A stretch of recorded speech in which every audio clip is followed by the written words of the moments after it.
First reading. A reading from the first letter of St. Paul to the Corinthians, chapter 11, verses 17 to 26 and 33. Now that I am on the subject of instructions, I cannot congratulate you on the meetings you hold. They do more harm than good.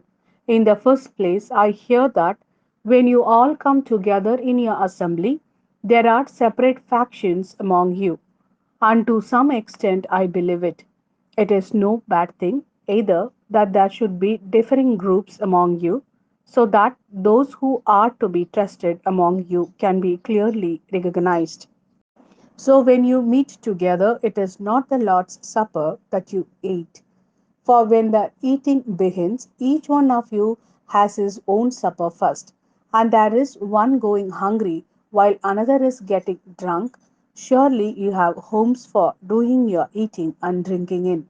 Or have you such disregard for God's assembly that you can put to shame those who have nothing? What am I to say to you? Congratulate you? On this I cannot congratulate you. For the tradition I received from the Lord and also handed on to you is that on the night he was betrayed, the Lord Jesus took some bread, and after he had given thanks, he broke it, and he said, "This is my body, which is for you. Do this in remembrance of me." And in the same way, with a cup after supper, saying, "This cup is the new covenant in my blood. Whenever you drink it, do this as a memorial of me." Whenever you eat this bread, then, and drink this cup, you are proclaiming the Lord's death until he comes. So then, my brothers, when you meet for the meal, wait for each other. This is the word of Lord. Thanks be to God. A reading from the Gospel according to St. Luke, chapter 7, verses 1 to 10. When he had come to the end of all he wanted the people to hear, he went into Capernaum. A centurion that had a servant, a favorite of his, who was sick and near death.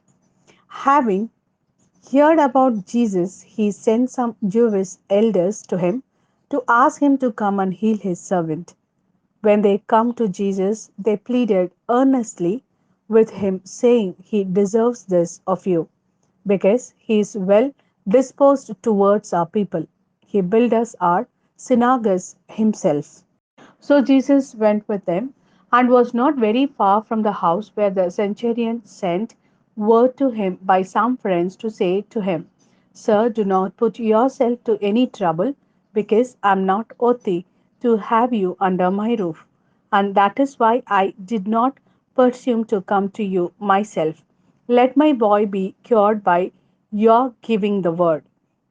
For I am under authority myself, and have soldiers under me, and I say to one man, 'Go,' and he goes; to another, 'Come here,' and he comes; to my servant, 'Do this,' and he does it." When Jesus heard these words, he was astonished at him, and turning round, said to the crowd following him, "I tell you, not even in Israel have I found faith as great as this." And when the messengers got back to the house, they found the servant in perfect health.